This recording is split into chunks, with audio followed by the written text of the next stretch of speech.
Hello again, I'm Robert Fithen, and continuing the long journey through 1983, reviewing most of the albums released that year. Of course, no live albums, no compilations, no EPs. They've got to be full-length studio albums, and they are chronological. Can you believe it's May already? It's May the 2nd, 1983, when New Order releases Power, Corruption, and Lies. And I was not that familiar with this album. I grew up not really knowing that much or being exposed to much New Order or Erasure or any of those like English synth, real techno kind of bands that were out there. They were not that huge in the United States unless you actually sought them out and, got to know them. They weren't on radio around here. Their videos didn't get played on maybe they were on MTV, but they were not on Friday Night Videos. They weren't on the local video shows. So, Age of Consent starts this out, and I was sort of familiar with that song. It's a great way to start. It really sets the tone. You realize right away, well, I realize, because I'm doing this whole like 1983 thing, right? And this is one of the reasons I love doing these deep dives from my end of it, is I'm listening to nothing but 1983 for like months, with the exception of Record Store Day. That was the only time I stopped and listened to other kind of stuff. So it's all 1983, on the way to and home from work, at home, working out, at the gym, just wherever I'm listening to music. It's been 1983, and it's going to continue being 1983 for quite a while. So when you do that for any year, it really puts into perspective, like, who was ahead of the curve? Who was, like, being influential? Who was kind of trailing behind the times? That kind of thing. And New Order is definitely quite a few steps up from a lot of the techno, synth, pop, whatever you want to call it, stuff that was coming out. Definitely leagues beyond things like Heaven 17 and the Thompson Twins, especially, and Flock of Seagulls and whatever. These guys were incorporating so much melody and so many different kind of elements going on, just underlying scoring things that you have to pick up on your third, fourth, fifth listen, things like that. And Age of Consent just sets the tone.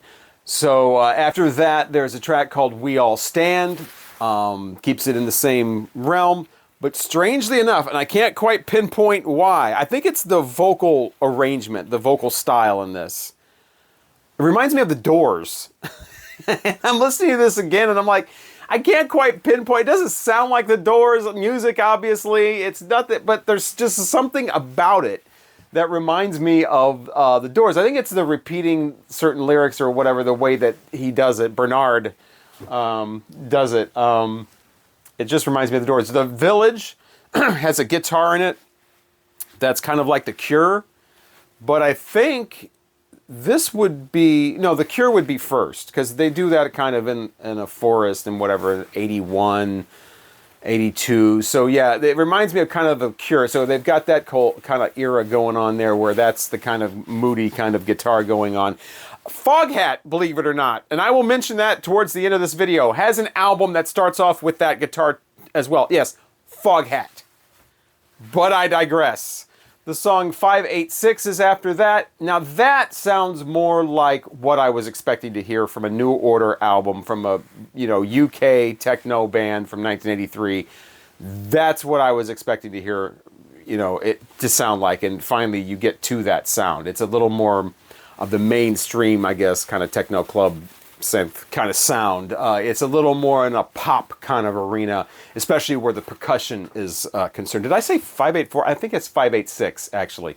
After that, Your Silent Face, similar, but the lyrics of this one are a lot more morose. The lyrics are a little more striking in that song, especially Your Silent Face. So very well written lyrically. The music is, again, a little more in the synth pop area, less of the hard techno that the earlier We All Stand was. But then you get an instrumental called Ecstasy, and that's probably the most dated song on here. New Order was so huge, I guess, at the time, and so influential, we're talking in Europe, that their sound kind of led the pack, and then, so many would follow that a lot of this has sort of like a timeless kind of techno, if that's even possible. But the instrumental Ecstasy definitely has a dated sound, which isn't bad. It's just, you can definitely tell, okay, this is absolutely the early 80s. And a lot of the albums I'm talking about are like that. Oh yeah, absolutely early 80s. Doesn't mean they're bad albums. Some of them are completely excellent. But when I'm hearing this Ecstasy song, that's the first time I'm thinking absolutely 1983. And if you're waiting for something morose again, the sad little "Leave Me Alone" is a nice wrap up to this. It's just like, okay, just leave me alone. Just okay, I'm gonna end the album now. I wish to be alone. I'm going to stop playing music. And so yeah, great way to wrap it up. So overall, this is usually not my forte. I don't gravitate towards this type of music. I have no nostalgia for this band or this music because I didn't grow up with this. But like I said, listening to it in the realm of all the other 1983 stuff, you can definitely hear where these guys were a few cuts above. I'm going to give this 5 stars because this album is absolutely huge. People love this album, and I can certainly hear why, even though it may not exactly be my taste, I can definitely appreciate the skill and everything that went into this. I don't like their name, New Order. I don't know why they have to name everything after bad World War II references, if you know what I'm saying. I mean, they came from Joy Division, if you know what that is. I'm not talking about the band, I'm talking about the Joy Division, if you know what that is. Then their New Order, if you know what that is. And then they got a side project later on called Warsaw. It's like, you guys got to stop. I don't know where all that's coming from. It's a little uncomfortable, though. So maybe 4 stars. I'm going to knock a star out, 4 stars. 4 stars, just for that. And where's Blue Monday? Where's Blue Monday? Blue Monday was out, from what I understand, at the same time. That's the huge hit. That's the monster thing that even I knew. And it's not on here. And, you know, so many times if you've been watching this video series, if you didn't know before, you probably already knew this, but if you didn't, you could tell from the other UK releases that came out in 1983 in the United States, they're always changing them around, changing the cover and changing the tracks and taking off this track and putting on the hit single and whatever. Why in the world didn't they do that with this? This needs Blue Monday on it in the US anyway. This is the United States. We're going to need a hit single on this album. We don't do that UK thing here where the hit single is off on some 12-inch single somewhere and here's the album over there. You know, the UK had been doing that since the 60s with the Beatles and the Kinks and the Rolling Stones and whatever. And so the US has to repackage the album and put the hit singles on it. I can't believe they didn't do that with Blue Monday, but anyway. Power, Corruption, and Lies from New Order. Definitely, I don't have this album, but I've become a fan of sorts, and I will be picking this up at one point, I'm sure. I'll probably get the CD for like $3 somewhere.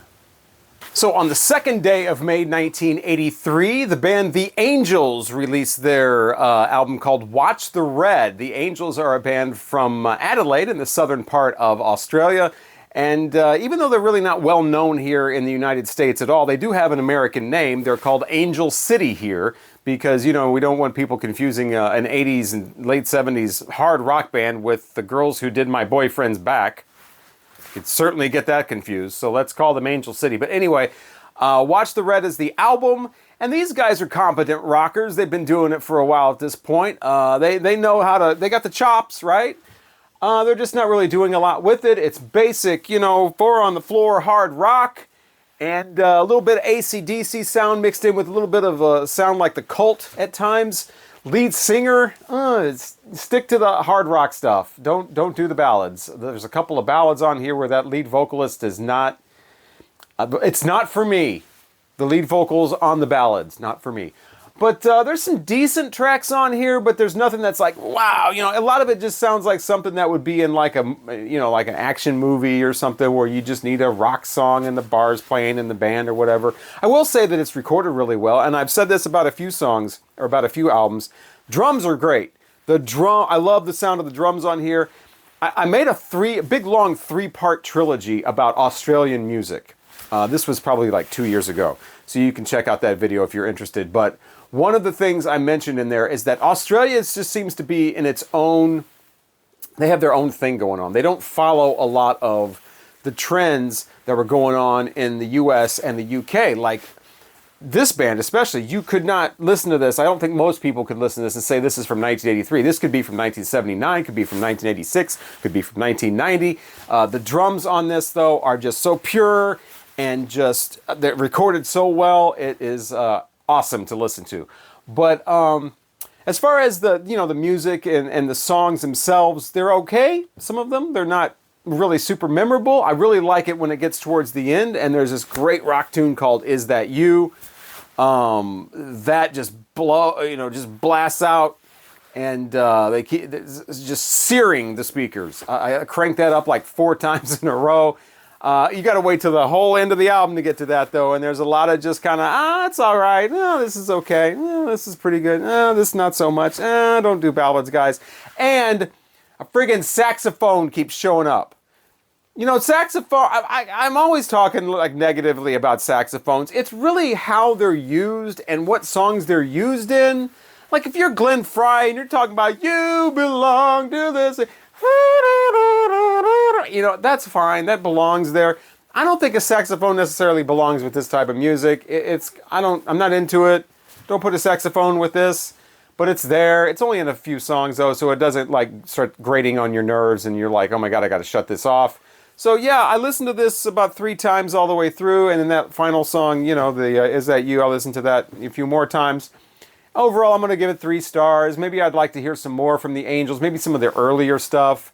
Lead vocalist is kind of hit or miss, but the drums are great, wonderfully recorded, and like I said, they got the guitar chops. They just need some more memorable material. The spunky band The Waitresses only had 2 albums out in their career. This one, and the one that came out in 1983 in April, and that one is called Bruisology. Now this is the one with the song that most people know, I Know What Boys Like. They also had a Christmas song called Christmas Wrapping that gets played all the time. So those are the 2 songs that most people know from The Waitresses, and of course neither one of them are on Bruisology.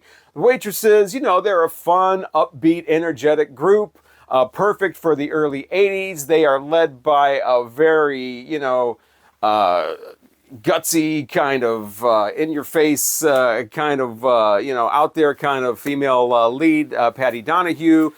And the issue with the Bruisology, though, because it is fun and it's it's upbeat and everything, but like I Know What Boys Like had this sort of very sing-songy kind of way catchy chorus. I know what boys like, I know what guys want. Na na na na na na na na na. Ha, sucker! That kind of thing. You hear that and you immediately recognize that, and you're humming it along. This album doesn't really have a lot of that. They go in a completely different direction. A lot of the songs are just very much kind of frantic and all over the place. And they do have song titles like Everything's Wrong If My Hair Is Wrong and Thinking About Sex Again, and They're All Out of Liquor, Let's Find Another Party. Unfortunately, the lyrics don't really live up to those song titles. So yeah, they're kind of all over the place musically.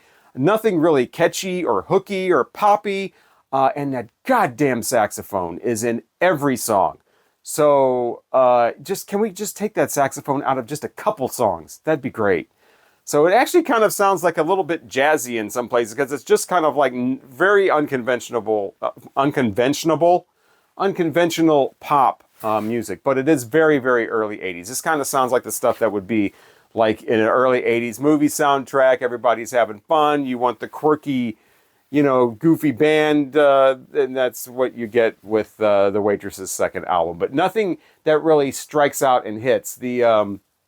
The single off of this was called Make the Weather, and you can hear why it didn't really catch on. It's okay, but it's not anything that is like super memorable, or you're going to be humming that chorus and whatever, and it just grabs your attention. So yeah, the Waitresses' second album, it is fun, it is upbeat, there's a lot going on here, there's, it's a fun listen, but it's not very, it's not very hooky, it's not very catchy. So I'm going to give this 3 stars. Patty Donahue, the lead singer, as fun and energetic as she was, unfortunately she passed away, only 40 years old. She passed away in the mid-90s of cancer. So that kind of sadness kind of lingers over when you're listening to this, if you know about that. But interesting album, definitely a lot going on here, but just nothing that kind of grabs you. And, so I think it's a solid 3-star album. Most people are probably going to stick with this one. And I know what boys like. I know what guys want. Sucker from the Waitresses. On May 5th, the Fixx released Reach the Beach. And this is kind of interesting because I remember liking this a lot more.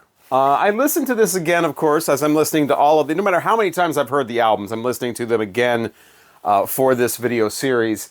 And I definitely remember liking this a lot more before. I listened to it this time and it just really didn't do too much for me. It just kind of, it was okay, but it just kind of plodded along. You know, they're a tight band, but the songs weren't really that great. I mean, the second to last one on here, Privilege, I thought was a pretty good song. And of course you have Saved by Zero. That's one of the 2 singles on here. That one was pretty good. There might have been 1 or 2 others, but mostly it just kind of was like, it was just kind of there. And I'm like looking at this in Discogs, and because you know, as I would listen to my records over the last 5 or 6 years, I would always grade them up, VG+. And, you know, I would rate them on another site, and I gave this 4 out of 5 stars. And I don't know why. I think this is more of a 3-star album. Of course, I got to know the Fixx, I think, when a lot of people did, and that was One Thing Leads to Another, the big song off of here. And, you know, you should see that on Friday night videos all the time. And, you know, with the guy walking through the subway or the tunnel or whatever, and he keeps going like this, and every time he does this, his suit jacket magically, like, comes together and then comes back apart. I don't know. Anyway, I always kind of thought that song was okay, average. I put it right in the middle. I wasn't like blown away by it. I didn't not like it. It was just kind of there. I never liked the vocal, the effect that they would put on the vocals, like sometimes, you know, in the song, whatever that computer robot voice thing was. I never liked that, even when I was 10 years old. But I thought the song was, you know, okay. That starts off the album, and then like side 1 after that is just kind of like, it's just kind of, it's okay. You know, it's an okay album. You know, but obviously I used to like this. I got the record and the CD. I don't know why. I guess your taste changed from being 10 years old and even like 25 years old or 30 years old or whatever. I don't know. Reach the Beach from the Fixx. You know, they're a band from London. This is their second album. I really like Are We Ourselves and Secret Separation, which are on the singles from later albums. I like those more than I like anything on here. Red Skies was another one that I think is better than just about anything on here. That's not on here either. But Saved by Zero is okay. One Thing Leads to Another has some nostalgia for me. And like I said, the song Privilege is kind of a highlight on here. Everything else is just kind of, it's okay. It's all right. You know, 3 stars. 3 stars for Reach the Beach from the Fixx. Maybe I'll listen to this again in another 5 years and go, oh man, woo, 4-star album. What was I thinking? It's May 5th, 1983, and the band Hanoi Rocks has just released their album called Back to Mystery City. Now, in 1983, I had never heard of Hanoi Rocks. They did not get played on the radio stations I listened to. They had no videos that were shown on Friday night videos or anything like that. So I did not know anything about Hanoi Rocks until I started hearing their name a lot. And this was more like later 80s. Like when Guns N' Roses was out, they were huge. Their name would always be linked to Hanoi Rocks. So much so that I thought that somebody from Guns N' Roses started off in Hanoi Rocks. Because it was always like, I don't know, they were just always linked, like they were an early version of Guns N' Roses or something like that, or an early incarnation of that. And so, you know, there's no internet or anything like that. So you just like pick up little pieces of information here and there, and sometimes you mishear something or you assume something that you didn't really hear or whatever. So that's what I thought of Hanoi Rocks. Still had never heard them though. I just heard the name in the late 80s. And I finally got to hear them. Wasn't this album, but when a friend had a tape in the really early 90s, like 91, 92, and I was ready, man. I was like, Hanoi Rocks, let's check that out. And I was thinking this is going to be like metal. This is going to be like the band that influenced Guns N' Roses and a couple of other bands. And this is just going to rock hard. And this might even be thrash metal or something like that. It is not. So I was under the complete misconception of what Hanoi Rocks sounded like. They're really more of like a 70s glam rock with a little bit of 80s mixed in. Now, we're not quite into the full 80s. It's, you know, it's 1983 and they start off in the late 70s. So we're not really into a full like on 80s like hair band thing quite yet. So they do sound like a glam, like a New York Dolls type of thing going on here with some different kind of vocals. That's Hanoi Rocks, actually. This album starts off with a song called Strange Boys Play Weird Openings, and it's basically just this little acoustic thing with some birds chirping, you know, kind of an ironic thing. Goes right into the song Malibu Beach Nightmare, which is a rockin' little tune, you know, and it's got that glam rock kind of sound. It's a little more pumped up, you know, but it does have a full-on saxophone solo, so we are definitely not talking 80s metal here. That is followed up by the song Mental Beat, which actually has a beat that's like do do do do do do do do do do do do do, you know, like the Spencer Davis Group or something is doing it. But yeah, it's just it's not heavy metal, first of all, but it's great. It's very energetic, but it is more in a glam rock kind of thing. You crank it up, and you know you're just having a lot of fun. I need to revisit these guys' other albums. Like I said, this is their 1983 one, so this is like their second to last album in their original days. They do that thing where they come back in the 2000s with a couple more albums that are just kind of like, oh, Hanoi Rocks is back with some different people or whatever.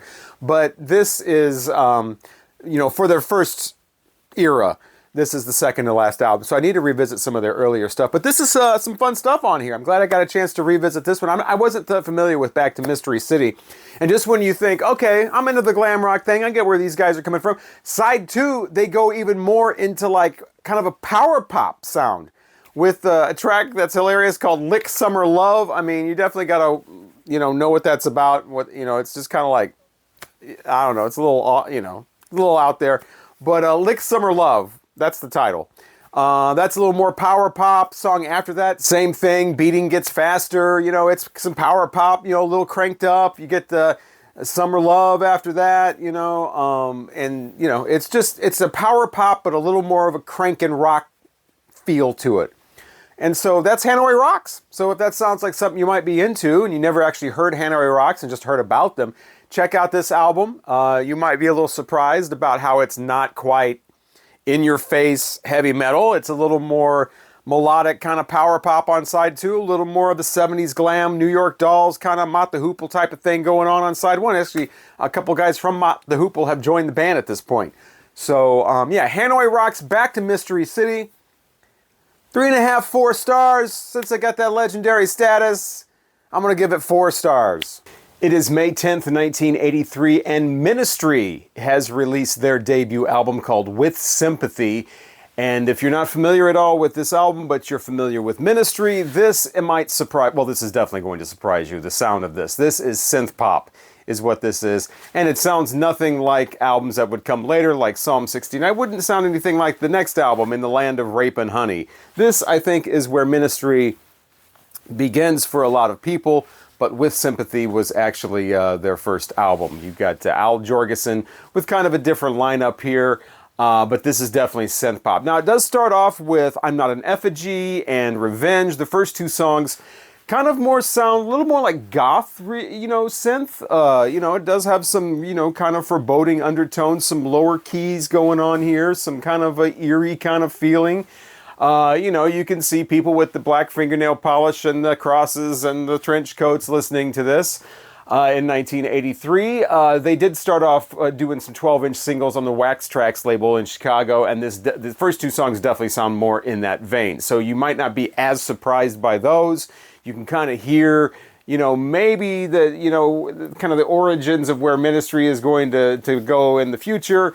But after those 2 tracks in the beginning, this album starts to turn into just full-on synth pop. Songs like I Wanted to Tell You and What for Love, definitely synth pop, pretty much. You know, you got love songs on here. You've got a song called What He Say that is all about, you know, it doesn't matter what part of the world you're in or what the politics are like. Everybody just, at the end of the day, just wants to go to the club and dance. And we're all dancing to the synth pop of Ministry. Yay! With Sympathy. Cover art there does show some black, I mentioned black fingernails, and you know, you got the black fingernails there reaching for roses. I think that pretty much sums up the sound of this. Black fingernails, but reaching for flowers. That is Ministry with Sympathy. And so, yeah, as the album continues, you just get a lot of more synth pop going on, but it's synth pop with a little bit of an edge, just a slight edge, a little bit of a grit in there, and it is better than a lot of the synth pop that I'm hearing. I mean, this is actually a cut above stuff like Heaven 17 and Thompson Twins and stuff like that, for sure. So I know that Al Jurgensen is not a big fan of this. He has disowned this album. He wants to distance himself from this.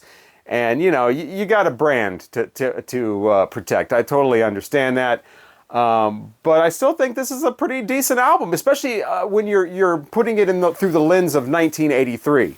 Then this is a really good album, especially when, you know, you consider this is keyboard, you know, dancey kind of stuff, a little bit of wax tracks in the first couple of tracks there, a little bit of feel of that.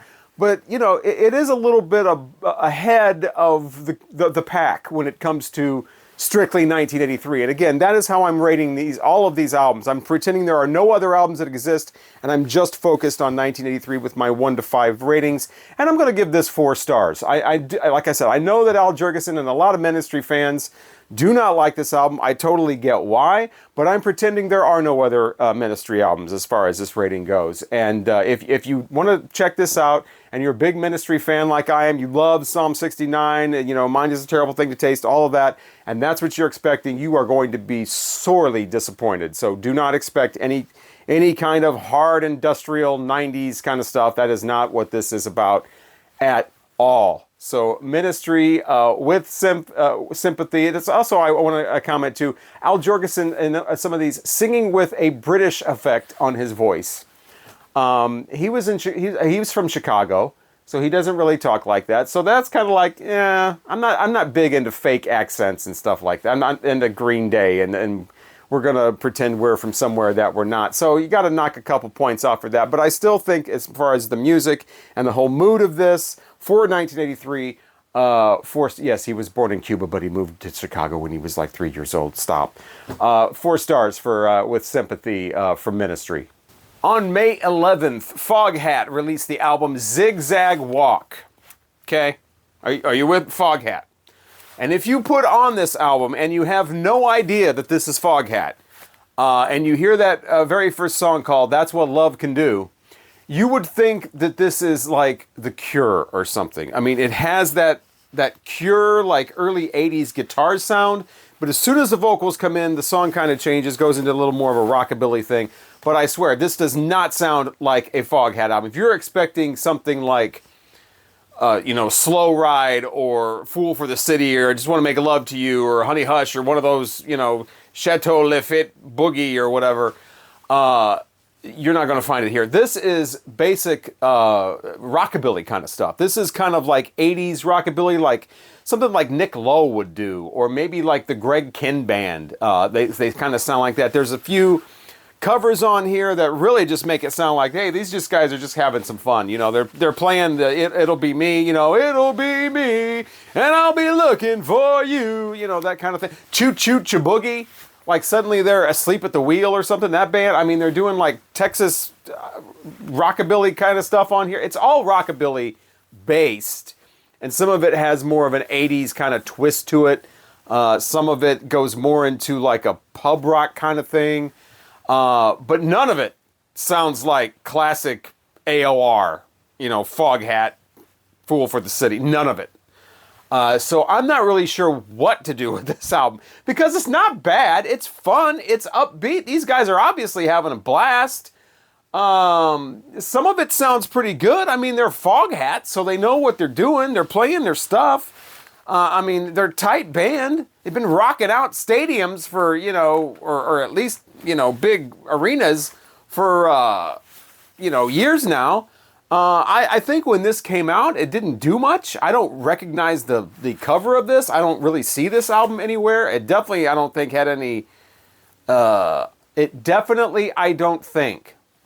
I don't think it had any big hit singles at all. I don't remember hearing these songs on any kind of radio or seeing videos for these. I don't even know if Foghat made videos at this point. But it was fun. I didn't hate it. I don't know whether to give this 3 stars or just be like, you know, it's 4 stars because it's a really good band playing basic rockabilly stuff. I don't know what to do with this. So I will say that if you like upbeat kind of rock and roll, 80s guys doing rockabilly like Stray Cats or something, you might really, really like this. It's not anything earth-shattering. It's definitely not anything groundbreaking. But it is a completely different sound for Foghat, and they would call it a day after this album for about a decade. I think they came out with this, obviously, in '83, and they wouldn't come out with another album until the mid-'90s. So they took some time off after this one, maybe to regroup and figure out who they are. But it definitely, you put this on, you're going to think it is some almost like new wave-ish kind of thing, but that only lasts for about 20 seconds, and then they go right into the... okay, this is rockabilly. This is like Greg Kihn band type stuff.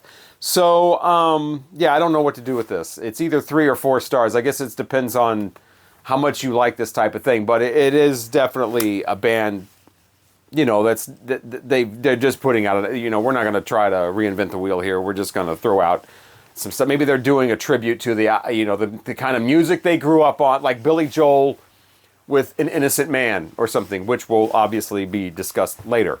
But maybe they're trying that type of thing where we're going to throw in some covers, but we're also going to do a bunch of originals that sound like they're from, 20, 25 years previous. So, Zigzag Walk from Foghat. I like Foghat, though. I'll be nice to them. I never had a problem with Foghat. They got some great 70s stuff, but this is not Slow Ride. Just keep that in mind. On May 15th, the New York City group Mtume released Juicy Fruit. Juicy fruit, sweet as honeydew. If you're looking for some hard funk from 1983, this is about as hard as it gets. This is about as hard as you can crank electro funk right here. They've got this pretty much the same groove going on about 5 different songs. So when they lock in that groove, that really hard like electro funk, doom boom boom boom boom boom. They lock it in. They're like, let's use that for about 5 tracks on here. So, but it's a good beat. it's solid. So I can see why they'd keep reusing it. But this has got all kinds of great stuff on here. Very fun album. Green light. Every time they do that, it reminds me of Parliament saying flashlight. So, right off the bat, I'm in a good mood with this album. It's got other tracks on here. Hip Dip, Mr. Skippity Doop, or something like that. It's a story about a guy who's just too cool to move. You ever get the guys like that in the club? It's like the whole dance floor is just slamming, and some dude's over in the corner like, yeah. All right. That's this. They're going to sing about him in this song. Hips is another one that's got that locked-in groove going on. This is a party album, except for the main song, Juicy Fruit. That is the big single. That's the big hit. Not only was it a hit in 1983, but it got sampled for a lot of hip-hop songs, apparently, from what I understand, I guess. And like 20 different hip-hop songs use it as the music bed. And so it regained popularity again in the 90s and probably later than that. But yeah, Juicy Fruit is the one. That's the one where it's not so much it's more of a private party song, if you know what I'm talking about. It's got a similar groove to it. It's definitely got the hard-hitting electro funk, but it's more of you're grinding to it. You want to grind up to somebody with this one. You could do a dance floor thing, but the lights are going to go a little lower. And everybody, all the guys walking away with a full-on erection when the song's over. You got to get off that dance floor and be like, God damn, we're going to have to fuck or something because it's that kind of song.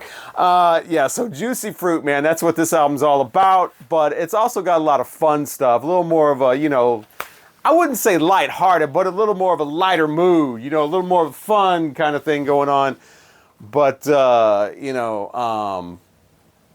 Juicy Fruit is the one. That's the one where and it's track 2, so it's kind of like it comes up a little earlier than I would think, because that's more of like a we're gonna end the night. But then I realize, oh wait, the last track it gets a little bit of a reprise.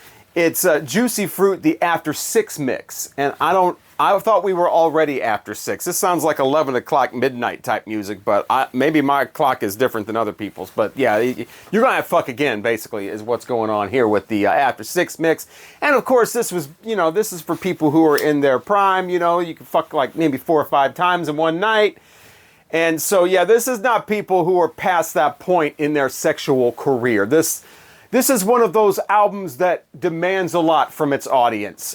So yeah, Juicy Fruit from Mtume and just a lot of fun all the way through. Like I said, if you want the hard funk, but it's 1983, this is about as good as it's going to get for you.